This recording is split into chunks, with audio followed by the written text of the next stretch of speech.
Hello and welcome back to my story playthrough for Endwalker. A new day is arrived, and yesterday we met Moonbreeder's parents, and the goal for today is to get to the last zone, which I'm pretty sure I should be able to do because it's only from here out, it's the dungeon and the trial, and then we should be able to go to the last area. And then we're almost done. Yeah! I'm looking forward to playing 6.1.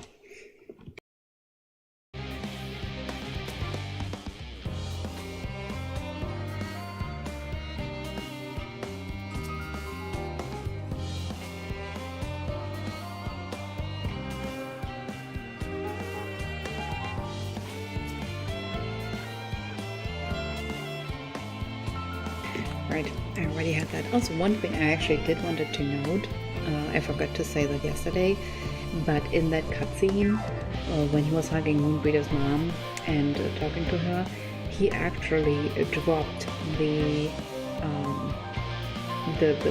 hazard and his weird accent thing. He actually dropped that in case. I just thought I'd say it in case I'm the only one who noticed, but that was one thing that is very noticeable, that he dropped his weird accent that he does. Anyway, let's go to Alizé.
All set, I take it? We finished what we could. Delivered supplies, tracked down escaped animals. Trivial tasks as they may be.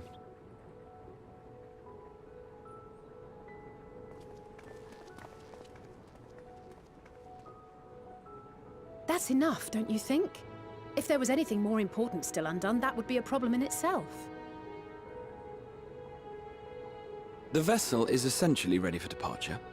All that remains is to load the final batch of supplies and see everyone on board. Once we've readied the ether burner, that is. Ah, had a feeling we might find you all here. Our consultations with the Loperates, too, have run their course. Pleased I am to say that our researchers' concerns have for the most part been allayed, though some insist on making adjustments to the very end. For their part, Livingway and her peers have graciously offered to stay and keep the people company, lest any lingering queries go unanswered. All that remains is to wait for the refined adamantite. Alphino, are you there? It's me, Cryle. Your special delivery has arrived. Round up everyone and come to the harbor at once.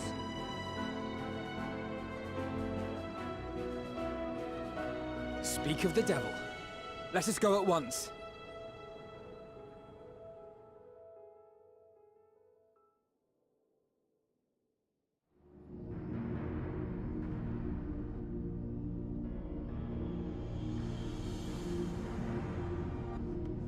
Forgive the intrusion, Master Fortuner. I bring urgent news. A great commotion has broken out in Scholar's Harbor. Your presence is requested, with all speed.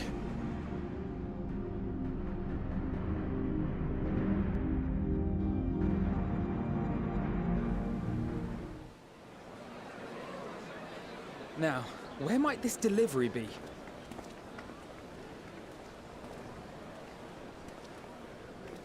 Oh.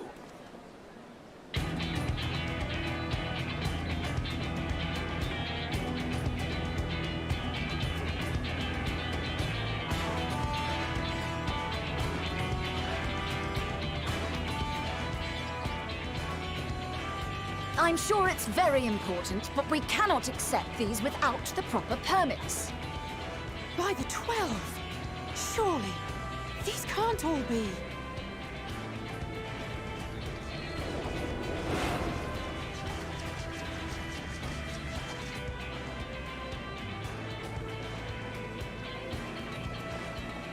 Bleeding hellfire! They're bringing them by sea and by air. All these folks in these crates.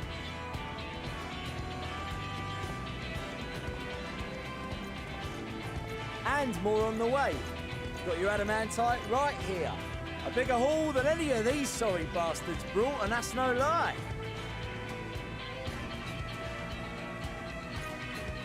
Yes, because you were charged with seeing the shipments from Gridania and Uldar here, along with your own.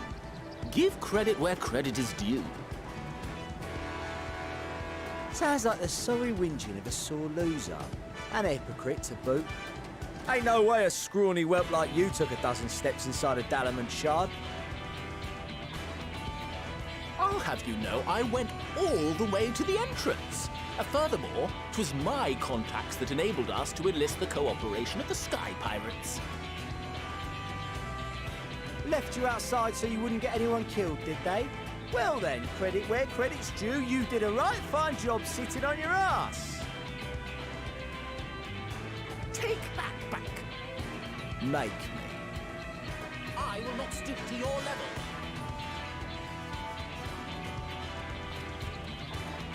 My, what a grand welcome party. Hancock and Saraban. We come bearing relics both sacred and Allagan, as well as a few other gifts that may be of help, to be presented with best wishes from the Eastern Alliance.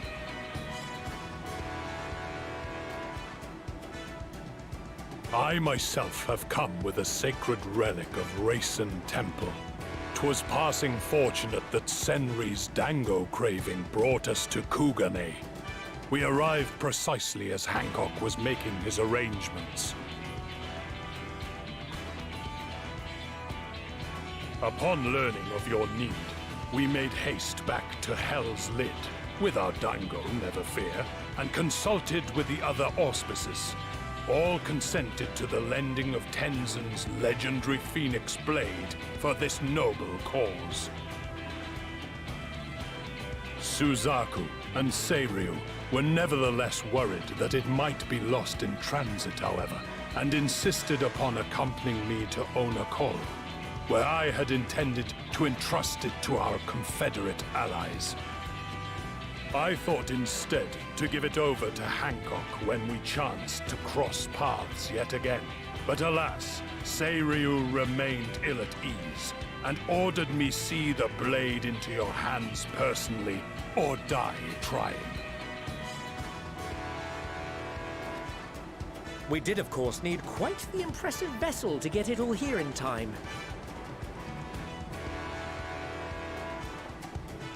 Fortunately, our majestic associates have been more than helpful. 'Tis an honor to join the Warrior of Light on another adventure, they tell me.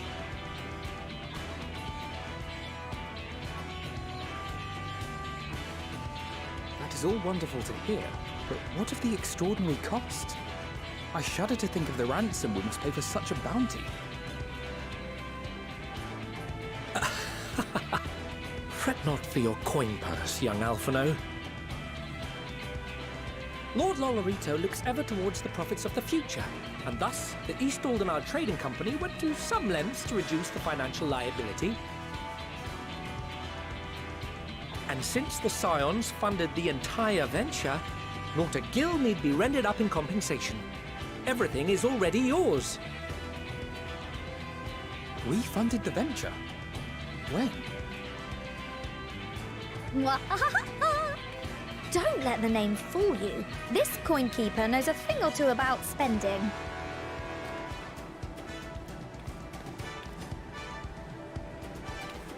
When it comes to capital investiture, a sprinkling of gil here and there will not do.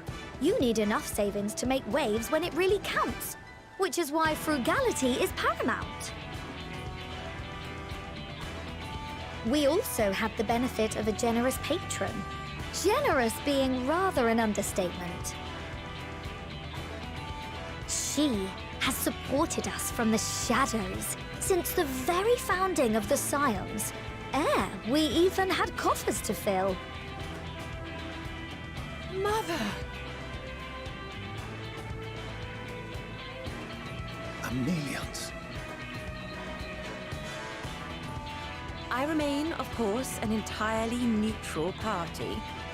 I simply thought our family's coffers were needlessly full. We can hardly take them with us on your teeny-tiny toy boat, now can we? And would be a shame to leave all that hard-earned wealth unspent.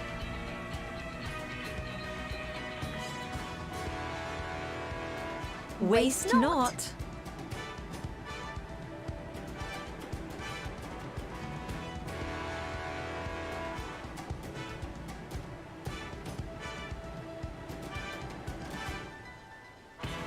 However did you manage so much in so short a time, though? We expected word to reach only a fraction of our allies. Did I not tell you I have my ways? Erenville! You were involved too! I received a letter from Cryo after we parted ways in Labyrinthos. She explained what the Scions were trying to accomplish, and why you might soon require the services of the Gleaners, spread across the world as we are. I pray you do not interpret this as a betrayal of Charlotte. I accept that the Forum's aim in pushing us to our limits was to preserve what knowledge we have, and I bear you no ill will for it. Yet, in collecting that knowledge, what I came to appreciate most about our star is that there remains so much we do not know. That is why I chose to help the Scions, to combat the obliteration of those countless undiscovered wonders. I held no illusions that they would be less demanding taskmasters. Though, rest assured, if I had, I would have been sorely disappointed.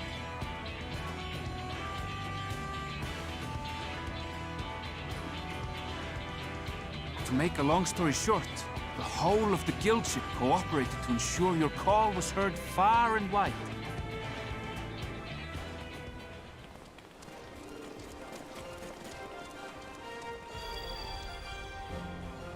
What's this about a ship that can fly to the moon? And why didn't you mention it sooner? The one time you don't beg my aid, your problem's a bloody ship that can fly to the moon! See it! You brought the team! Of course! Garland Ironworks' finest. You need only point us towards my new favorite ship. Oh, I nearly forgot. We stopped by Whirlint before coming here and picked up a package from Gaius.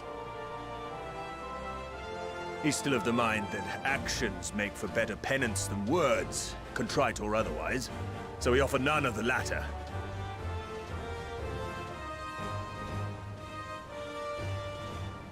What he sent is an Allegan relic Valens used in his weapons experiments. Has a fair bit of refined adamantite in it, too.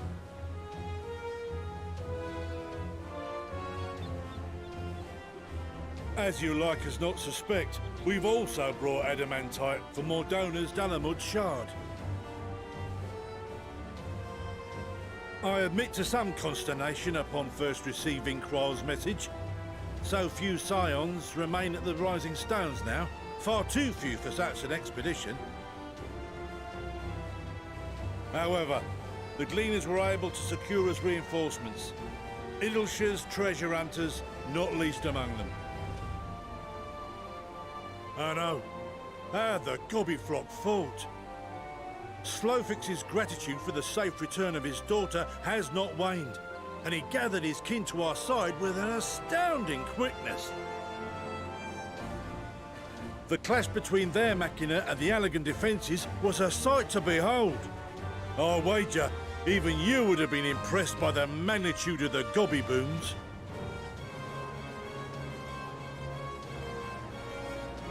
Fascinating as all this is, I fail to see how it explains your presence here. Does Razat Han not have more pressing concerns?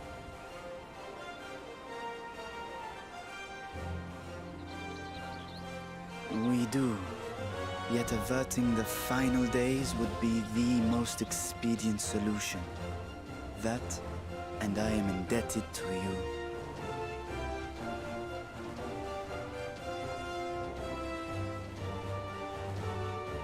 Though they chose to take their leave of Thavnair, those you saved in Galimund remain my people. My gratitude is beyond words. 'Tis appropriate that I aid you in kind. If in the doing we bring salvation to others of this star, so much the better. You will recall that I spoke of my father, Midgard Summer, and his journey across the great expanse. As he traveled betwixt the stars, his resplendent scales drank of the ether in those nigh empty surrounds, and imparted to him the strength to persevere. Thinking they might further your cause, I called out to my kin for consent. Ashdaya's answer was silence, as ever. Tiamat and Chrisvelgre, however, responded favorably to the suggestion. My sire, too, stirred from his slumber long enough to speak and say, "Very well." Thus have I brought you his own worm scales. Fit them to your purpose, and seek a worthier fate for us all.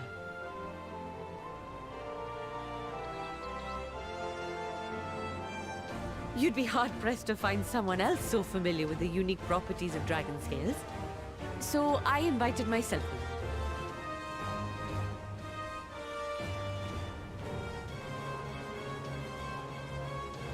Fuck me, this is so unbelievable. I've gone right back round to believing it again.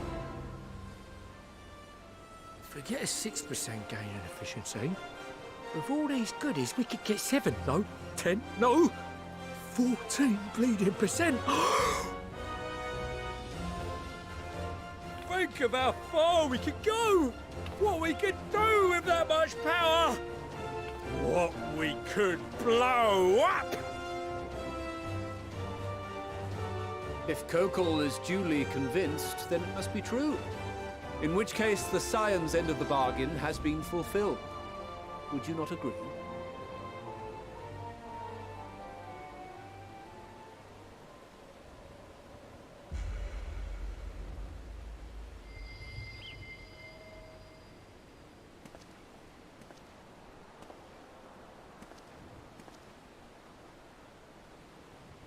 Yes, Father?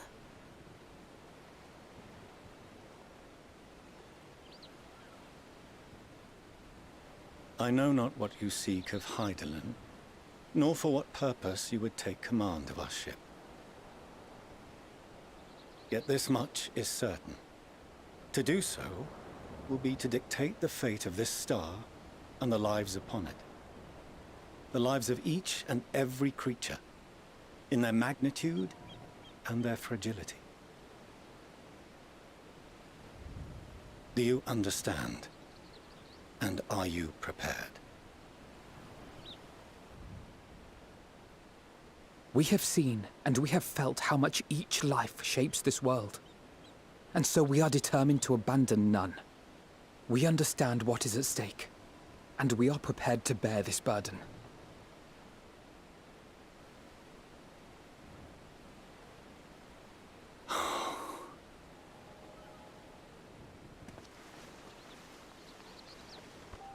Then I will bear it with you. I beg you, share your struggles with me. As family.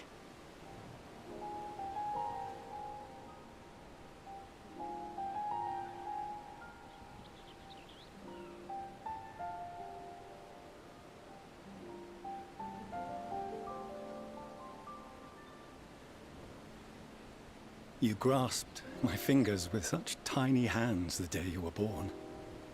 I thought my heart might burst. 'Twas love and happiness beyond expression. Overwhelming, and a conviction so powerful that I trembled with something close to rage. I had heard the final days foretold. I swore to myself then and there that I would not let them steal your futures.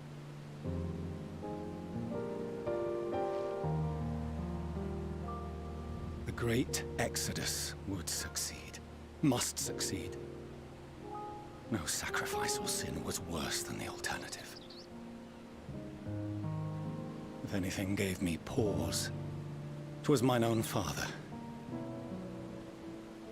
The Archon Louisoix openly decried Charlian's policies, a perspective which I regarded with increasing disdain as I grew older. Yet even as part of me thought him a fool, perhaps I also hoped that he, of all people, would devise a brilliant means to save my children. A naive hope, but stubborn enough that I could never bring myself to keep you apart.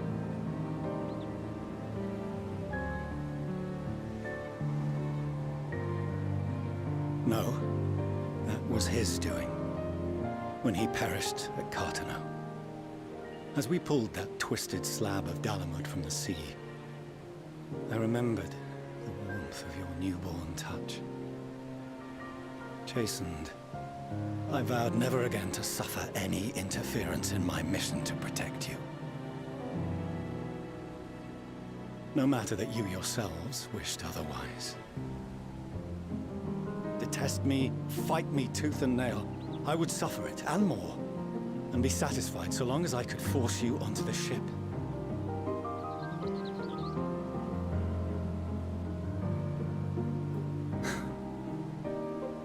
I was wrong. You two have grown so much stronger and so much wiser than I dared dream. You have earned the right to walk your own path, and already begun to do so. Good. Because there are things we care about, and people we love, and none of them is replaceable. Not a one. It cannot have been an easy journey for you to have come so far. We shall be glad to acquaint you with the finer details someday, once this danger has passed. All that we have seen and heard, that we have felt and learned in our travels. Ours is not a kind world, but it is beautiful. Always. Oh no. Are you quite sure that's wise? After all, someone turns pale and flees the room when he sees so much as an envelope containing word of your adventures. Whatever will happen if he learns what you were really up to? Amelians.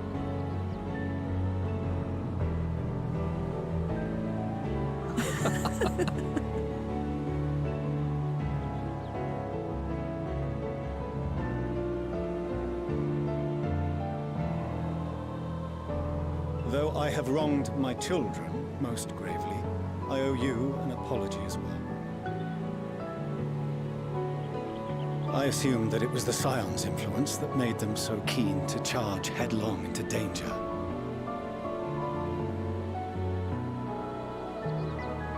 Yours, in particular. I see now that said influence instead brought them together with the many fine people gathered here today. In which case, I hope you continue to guide them.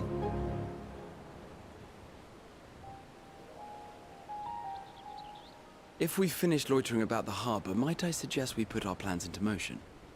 People are beginning to look confused. Perhaps you can spare a few words ere they resume the tedious lugging of cargo. You've no small number of friends and admirers here after all.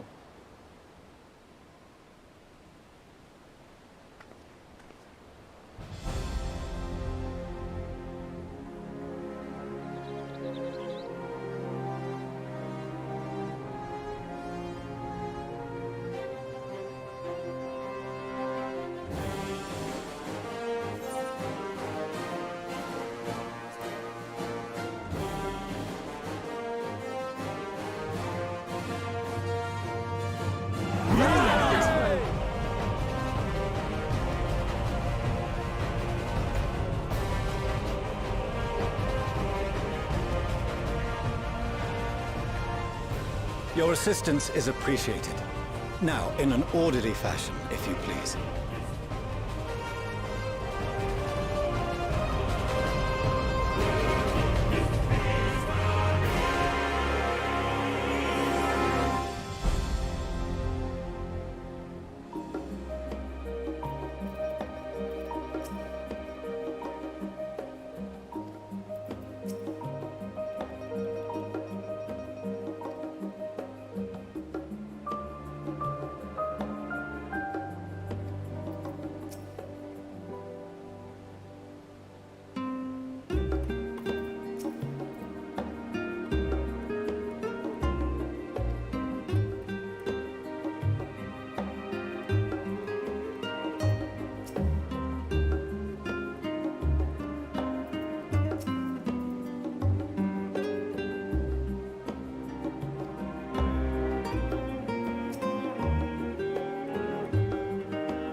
hope with that.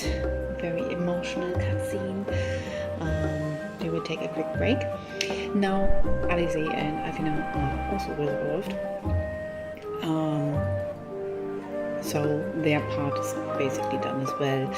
And in the next episode, we will be going into the dungeon, then the trial, and then we go, hopefully in like 2 hours, into the last area. Alright,